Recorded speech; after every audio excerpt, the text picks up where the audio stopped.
Guys ఈ match మాత్రం నాకు ఘోరం కోపం వచ్చింది. ఏంటంటే లాస్ట్న మీరే చూడండి. ఇప్పుడైతే ఎక్కడైతే ఒకరిని కొట్టేసా 150. మా వాళ్ళు ఎవరిని కొడుతున్నారని ఆడిపోయా చూడండి. పోతున్నా పోయి వాడికి కొడదామనుకున్నా కానీ తగల. ఎప్పుడైతే ఇక్కడ హెడ్ షాట్ ఇచ్చేసా. ఇప్పుడైతే వాడిని కిలిక్ ఫినిష్ చేసుకున్నా. వాడు గ్లోవల్ వేసి ఆడే ఉన్నాడు. ఇప్పుడైతే వాడిని కానీ ఫినిష్ చేసుకున్నా. గ్లోవల్ బ్రేక్ చేస్తుంటే వాడు పోయాడు. పోయాడుగా ఇంకా ఇటు వచ్చితే ఈడ మా వాళ్ళు మొత్తం నాకయ్యారు. ఇంకా వాళ్ళ కాడికి పోయి రివైద్దాం అనుకున్నా హెడ్ షాట్ ఇచ్చేసారు. ఇంకా వీడిని కొడదామని 150 ఇచ్చేసా. ఇప్పుడు అదిగోండి 150 ఇచ్చేసా. గ్లోవల్ వెయిట్ చేసుకున్నా.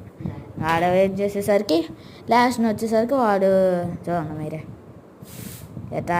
ఇంకా ఇప్పుడైతే ఏడైతే మెడికిట్ వేసుకుందాం అనుకున్నా. కూర్చున్నా మళ్ళీ ఇటు వస్తే కొడతాడేమో అని మెడికిట్ వేసుకుంటే కతిక్కని కొట్టేశాడు చూడండి.